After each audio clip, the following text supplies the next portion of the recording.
que é uma situação que eu vivi, eu tenho certeza que nenhuma pessoa, talvez nenhuma não, mas eu tenho certeza que a grande maioria das pessoas que estão aqui no chat não tiveram a oportunidade de viver a experiência com o islamismo que eu tive. Por quê?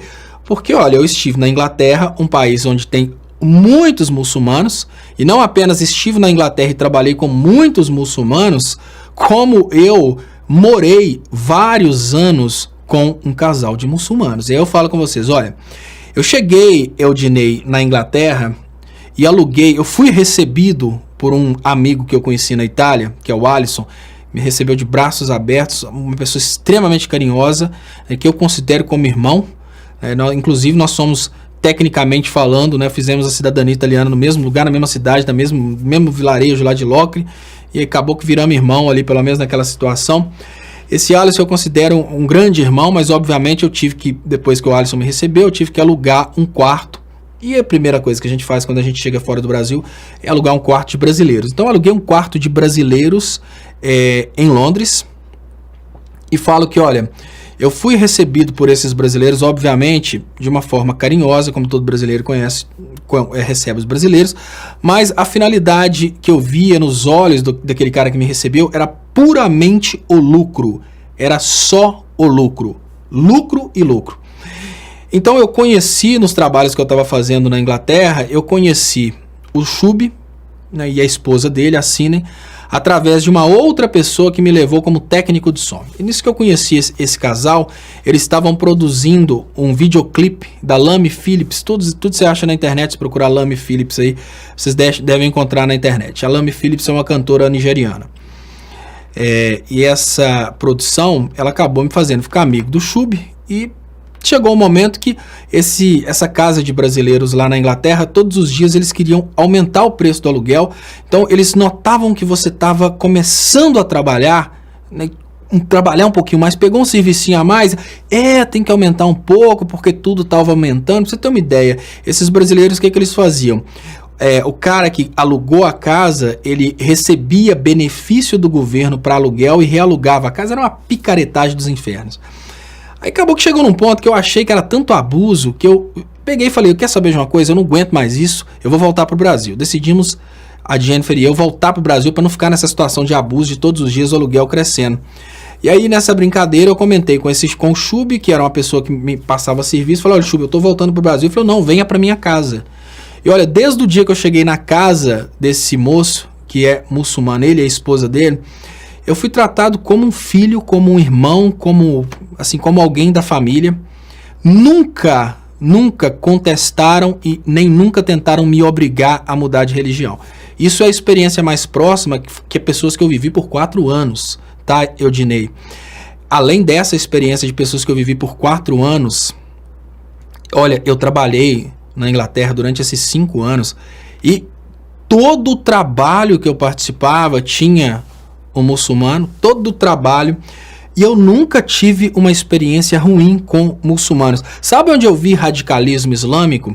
Eu estava participando de uma filmagem no Hyde Park, no centro de Londres, naquela região central de Londres, e tem uma área lá que é chamada de Speaker's Corner, que é uma área onde você pode falar o que você quer. Então, lá no Speaker's Corner, se chegar uma pessoa lá fazendo, por exemplo, um discurso neonazista, ela é a área para isso.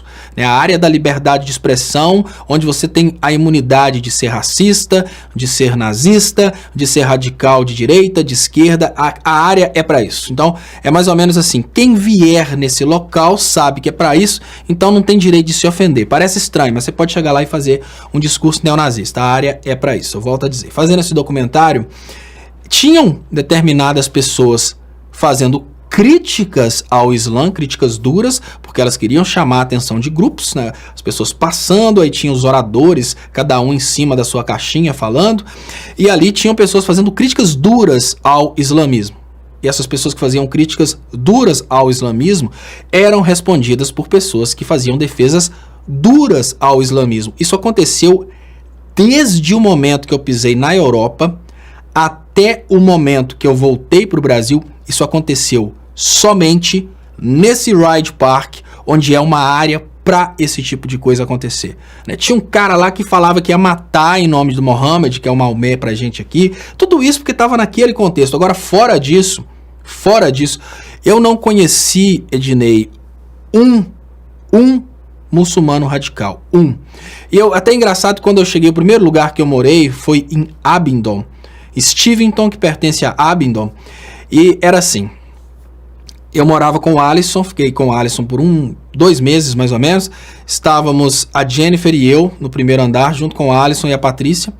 E no andar de cima estavam 8 ou 9 moradores de Bangladesh. Todos eles muçulmanos. Os moradores de Bangladesh, eles tinham um restaurante em Steventon e eles convidavam a gente, como cristãos, para irmos ao restaurante deles para comer de graça, porque éramos vizinhos. Então era uma coisa assim, o que você está escrevendo, Eudinei, é uma coisa totalmente sem noção, uma coisa que vai totalmente contra a realidade. Mas por que você está escrevendo isso? Isso é o mais importante. Por que você, Eudinei, acha que o islamismo tem qualquer ligação com coisa errada ou com terrorismo? Vamos começar falando o seguinte, tá, Eudinei? Primeiro ponto, no mundo hoje tem cerca de 1,6 bilhões de muçulmanos. Talvez você ache que só existe islamismo dentro de um exército que está lutando, que está... Não, são 1,6 bilhões de muçulmanos. Esse é o primeiro ponto que eu queria falar com você. O segundo ponto, vamos voltar no tempo, Eudinei. É muito importante voltar no tempo para buscar essa caracterização histórica disso que você considera talvez aí um grande problema para a humanidade, o islamismo. Qual que é a caracterização histórica? Há muito tempo atrás, conta a história e conta a Bíblia que Abraão recebeu de Deus uma promessa de que suas gerações, de Abraão, nasceriam gerações e gerações prósperas. A promessa de Abraão, ela foi clara, uma promessa para suas gerações. Abraão teve um filho com a escrava e Abraão teve um filho com a esposa. Esses filhos são o Ismael e o Isaac. Engraçado que a religião judaica, ela fala o Deus de Abraão, o Deus de Isaac, o Deus de Jacó. A pergunta básica é, se Ismael era filho de Abraão, Eudinei, por que Ismael não é merecedor da bênção? Ah, porque ele é filho da escrava. Mas espera aí, Deus falou que seria abençoada apenas a descendência da esposa de Abraão? Não, Deus não falou isso. Por que eu estou te contando essa história, Eudinei? Esse é o nascimento do islamismo. O islamismo não nasceu para contestar o cristianismo, tá, Eudinei? Quem usa o islamismo para contestar o cristianismo é tão hipócrita como quem usa o cristianismo para contestar o islamismo. Pregador do cristianismo como Silas Malafaia pode dizer que o islamismo é coisa do diabo. Afinal de contas, o próprio Silas Malafaia é o diabo. Assim como um Silas Malafaia do islamismo pode querer dizer que o cristianismo é coisa do diabo. Mas são religiões que elas derivam de um mesmo, absolutamente um mesmo Deus.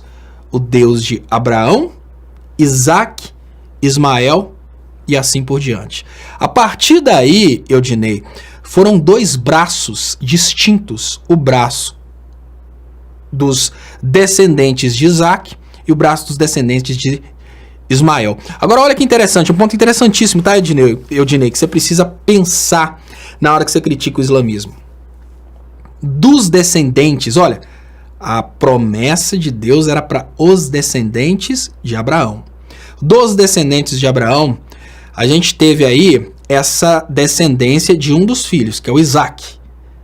Dos descendentes de Jacó, que é filho de Isaac, vieram várias tribos, 12 tribos, e dessas 12 tribos, uma tribo era a tribo de Judá. Olha que interessante. A tribo de Judá seriam os judeus. Só para você ter uma ideia de como que a coisa foi afunilando e foi jogando gente para fora. Lá atrás seria toda a descendência de Abraão. De cara, jogou fora o Ismael, que é de onde vem o islamismo. Depois de ter jogado fora o Ismael, a coisa foi afunilando e de 12 tribos jogaram 11 fora, ficaram os judeus. Eles eram os donos ali da palavra de Deus e etc. Isso eu estou falando com você, Odinei, não é para contestar necessariamente nem Deus, mas muito pelo contrário. É para colocar na sua cabeça de pessoa que infelizmente foi manipulada que o Deus do judaísmo, o Deus do cristianismo, o Deus do islamismo é Deus. Nós não temos milhões de deuses, porque se tem um criador, esse criador teve condições de criar todos, né? Vamos cair na real. A pergunta básica é, se o Abraão teve uma promessa, e essa promessa foi de prosperidade para toda a sua descendência, por que você está contestando a descendência de Abraão, que são os muçulmanos, descendentes de Ismael? Você está desrespeitando uma promessa de Deus em nome de política. Eu estou te falando isso porque historicamente você está falando uma estupidez muito grande e factualmente você está sendo manipulado por uma estupidez muito grande. Porque factualmente nós temos praticamente o mesmo número de fanáticos dentro do Islã que nós temos em proporção dentro das religiões evangélicas. O cara do Islã que é manipulado, por exemplo, através de um falso profeta do islamismo, de que ele tem que matar, que ele tem que explodir, que ele tem que fazer, é a mesma coisa de um massa de manobra dentro do Brasil que é conduzido por Silas Malafaia, por Marco Feliciano, a se levantarem contra o STF, porque o STF fez uma decisão a respeito da prisão em segunda instância. É terrorismo do mesmo jeito. A mesma forma que algumas pessoas são usadas através da religião, são manipuladas usando o islamismo, está acontecendo com o cristianismo. Então, Eudinei, o problema não é o islamismo. O problema é o uso político do islamismo. Se o islamismo fosse o problema, eu volto a dizer, o mundo já tinha acabado. É 1,6 bilhões de muçulmanos ao redor do mundo. E olha, 1,6 bilhões de muçulmanos, se eles fossem vingativos, não teria um judeu vivo na humanidade. Nós estamos falando de uma população de 1,6 bilhões de muçulmanos que é toda discriminada por causa de alguns políticos de Israel. Se eles realmente fossem homens-bomba e vingativos, a gente não teria um judeu vivo. Porque 1,6 bilhões de muçulmanos, se eles realmente tivessem essa personalidade que você imagina, eu te garanto, meu amigo, que eles já teriam, assim, sumido com aquela que seria a religião concorrente de cima da face da terra. Por que isso não acontece? Porque, no fundo, o muçulmano quer paz, o judeu quer paz, o cristão quer paz. É um Silas Malafaia, lá de Israel, que quer usar o judaísmo para fazer política e quer fazer confusão. Não tem nada de errado com a religião judaica. O que tem de errado é com um político que quer usar a religião judaica para fazer política. Não tem nada errado com o cristianismo. O que tem errado é com o Silas Malafaia, que quer usar a religião para fazer política, assim como não tem nada errado com o islamismo. O que tem errado é que alguns Silas Malafaias do islamismo usam a religião para fazer política. Eu queria até te dizer uma coisa, Eudinei Guerreiro. Procura um livro do islamismo, abre um livro do islamismo do lado da Bíblia e lê os dois. Não busca, assim, não fica igual o Bolsonaro falando de Paulo Freire, não, cara. Assim, o Bolsonaro é um cara que fala do Paulo Freire sem nunca ter lido. Eu garanto para você que o Bolsonaro não tem condição de ler 200 páginas em um mês. Não fica igual o cara falando uma coisa que você não conhece. Pelo amor de Deus, pelo amor de você mesmo, não destrua a sua reputação, deixando de ser um ser humano que pensa com a própria cabeça e se tornando um simples repetidor de coisas, né? A única coisa que eu peço para as pessoas que ainda não estão nessa onda é: dê uma chance ao cérebro. É simples, dê uma chance ao cérebro. Qualquer religião que não seja fundamentada no amor ao próximo não é religião, ela nem existe. Então, achar realmente que existe ali uma religião que prega que a outra tem que ser aniquilada, Eudinei, dê uma chance ao cérebro, cara. Procura a fundo. Dica, dica básica a qualquer eleitor do Bolsonaro que tenha qualquer problema com o islamismo. No Brasil tem muitos muçulmanos, procure um deles, eu conheço. Procure um muçulmano no Brasil, vocês vão ficar impressionados. Eu vou contar para vocês coisas aqui que vocês vão ficar impressionados. Vocês vão sentar, cruzar os braços e muitos de vocês talvez vão ter assim, muito eleitor do Bolsonaro às vezes vai ter um choque que vai começar a chorar.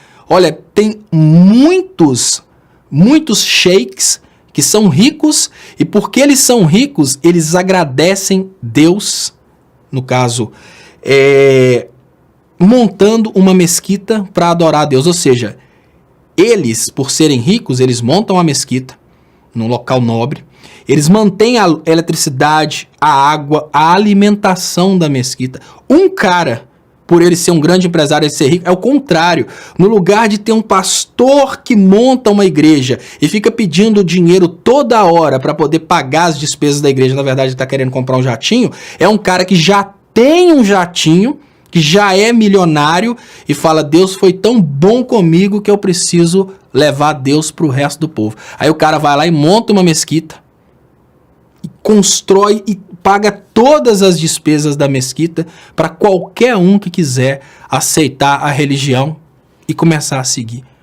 Então, eu te falo, se você tiver a oportunidade de conhecer, você vai ter um choque. Muitas pessoas que criticam, se tiverem a oportunidade de conhecer, tirando o véu da ignorância, tirando essa estupidez, desse preconceito, muitas pessoas que criticaram vão chorar de vergonha.